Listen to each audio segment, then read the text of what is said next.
क्या विशेष पैसे वालों को मिलता है? यह सुंदर वर्ण वाले को, जो उच्च वर्ण का होता है, कि भैया भगवान तो ब्राह्मण को मिलेगा, या भगवान पढ़े पढ़े लिखे को मिलता है, या भगवान सुंदर आदमी को मिलता है, या भगवान विशेष वर्ण वाले को मिलता है, या भगवान जिसका ज्यादा परिवार होता है उसको मिलता है? परमात्मा किसको मिलता है? बड़ी समझने की बात है। व्याधस्या चरणं ध्रुवस्य च वयो विद्या गजेन्द्रस्य वा का जाति विदुरस्य यादवपते उग्रस्य किं पौरुषं कुब्जाया किं रूप तत्रमधिकं किं तत्सुदां नोधनं भक्त्या तुष्यति केवलं परमया भक्ति प्रियो माधवा। भगवान यदि उच्च वर्ण वालों को मिलता तो व्याध कौन सी जाति के थे? भगवान यदि पढ़ाई लिखाई वालों को मिलता तो गजेंद्र तो ऊंठा देखता, उसको परमात्मा मिली।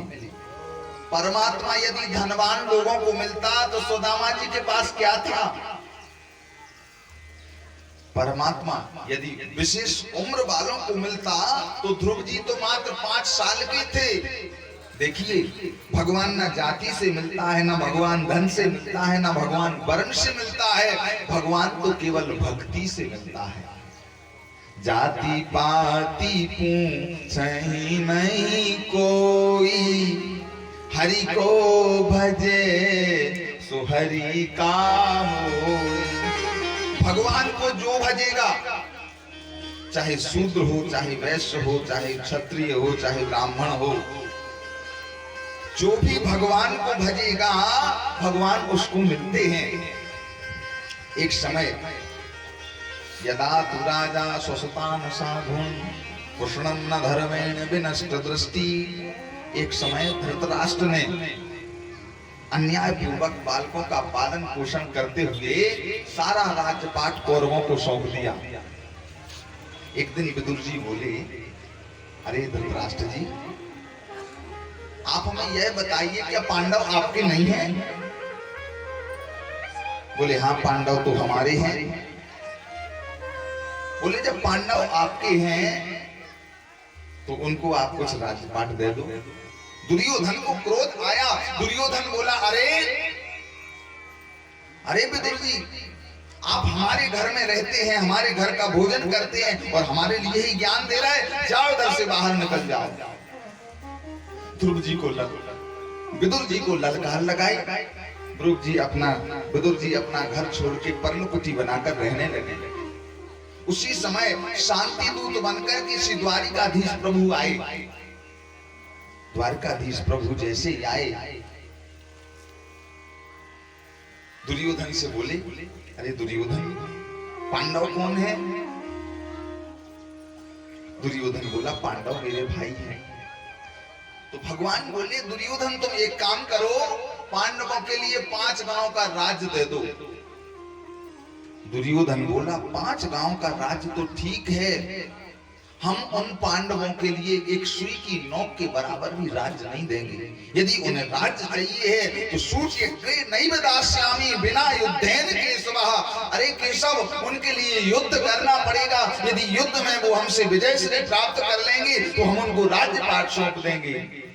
भगवान बोले, दुर्योधन तुम्हें पता है युद्ध क्या है? युद्ध तुमने किताबों में पढ़ा होगा, युद्ध तुमने कहानियों में सुना होगा। युद्ध में कई माताएं विधवा हो जाती हैं, कई बच्चे अनाथ हो जाते हैं, कई लोगों के परिवार उजड़ जाते हैं, खून की नदियां बह जाती हैं। दुर्योधन ने जब यह सुना, दुर्योधन मौन हो गया। धृतराष्ट्र बोले, अरे बेटा दुर्योधन, तुमने प्रभु से भोजन के लिए तो कहा नहीं, तुम उनसे लड़ाई झगड़े की बात करने लगे।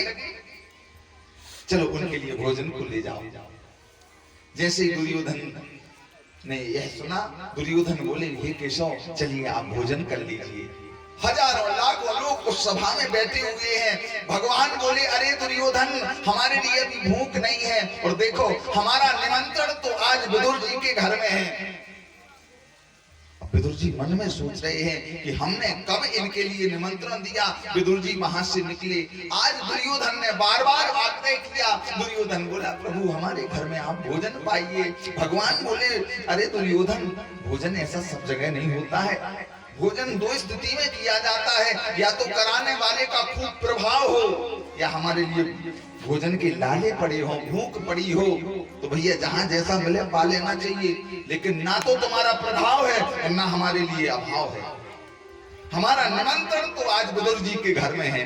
भगवान उस सभा से निकले, विदुरानी की प्रतीक्षा में है। जैसे ही भगवान विदुरानी जी की चौखट पर पहुंचे, जाकर के विदुरानी की चौखट के पास पहुंच के साकर को खटखटाया। जैसे ही खटखटाया, विदुरानी जी स्नान कर रही हैं। स्नान करते हुए कन्हैया जी बोले अरे काकी जी दरवाजा खोलो, दरवाजा खोलो। काकी जी ने सोचा ना जाने कौन आ गया। कन्हैया बोले अरे मैं कन्हैया, मैं कन्हैया। विदुरानी सब शब्द भूल गई, स्नान कर रही थी, कहीं पर वस्त्र जा रहे हैं, अंग प्रत्यंग दिख रहे हैं। विदुरानी सब कुछ भूल करके आई। तुरंत आकर के साकर को खोला। जैसे ही साकर को खोला, देखा कन्हैया जी आए हुए हैं। कन्हैया जी का हाथ पकड़ा, हाथ पकड़ करके अंदर ले गई। अंदर ले जाकर के पूरे आंगन में कन्हैया जी को नचाया। और कन्हैया जी बोले अरे काकी जी आप यह क्या करती हो, हमारे लिए तो बहुत ज्यादा भूख है। कन्हैया जी बोले हमारे लिए बहुत ज्यादा भूख है। काकी जी ने कहा रुक जाओ हम देखते हैं खाने को कुछ है कि नहीं। पहले कहा जाओ एक पाटा पड़ा है, पाटा उठा कर के लाओ। कन्हैया जी गए, स्वयं पाटा उठाया, पाटा उठा कर के बैठ गए। विदुरानी इधर जाती उधर जाती, कहीं पर कुछ नहीं है। पास में केले, कच्चे केले पड़े हुए थे।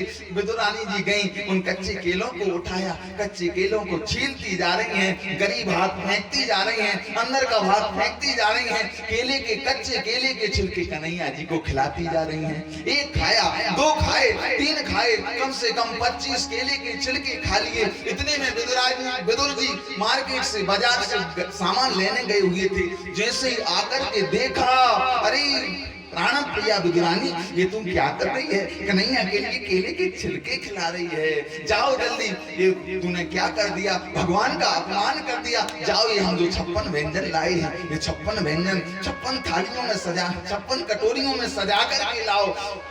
विदुरानी जी अंदर गई, 56 कटोरियों में उस व्यंजन को सजाया और जैसे ही ठाकुर जी के सामने पधराया। आज विदुर जी बोले अरे ठाकुर जी आप इस 56 व्यंजन का भोग लगाइए। कन्हैया जी ने एक छोटा सा टुकड़ा बर्फी का पीस उसमें से उठाया। जैसे ही बर्फी का टुकड़ा उसमें से उठाया, उठा करके जैसे ही प्रभु ने उस बर्फी के टुकड़े को मुंह में दिया, प्रभु बोले अरे विदुर जी जो स्वाद विदुरानी के केले के छिलकों में था वह स्वाद इस 56 व्यंजन में नहीं है। देखिए भगवान 56 व्यंजनों के भूखे नहीं है। भाव का भूखा हूं मैं, भाव ही बस सारे, जो भाव से मुझको भजे भव से बेड़ा पार है। भगवान के लिए व्यंजन पसंद नहीं है।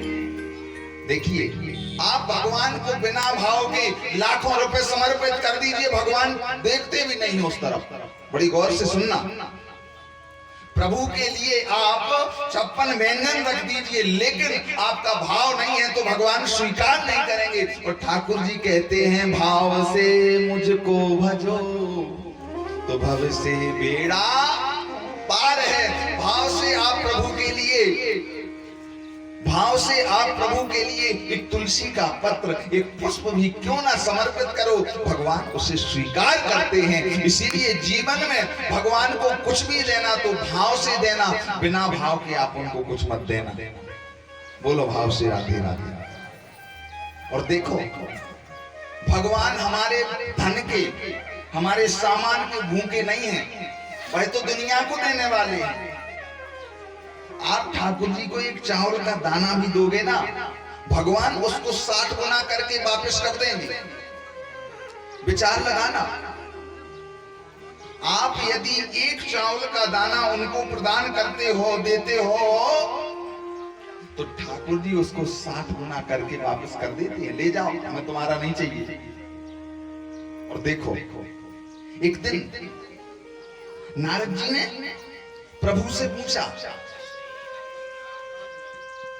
पूछा कि हे प्रभु, आप हमें यह बताएं, आप कहां रहते हैं?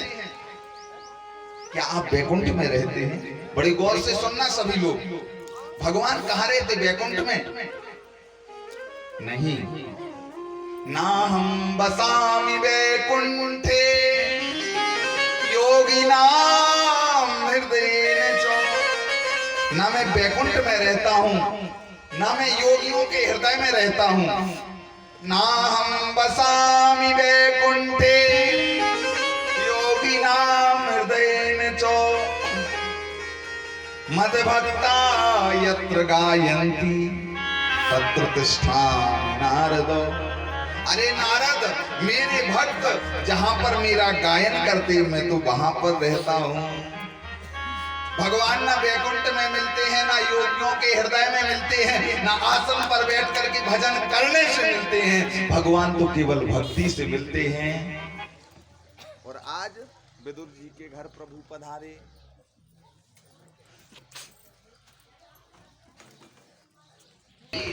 भगवान ना हम बसामि वैकुंठे योगिनां हृदयेन च।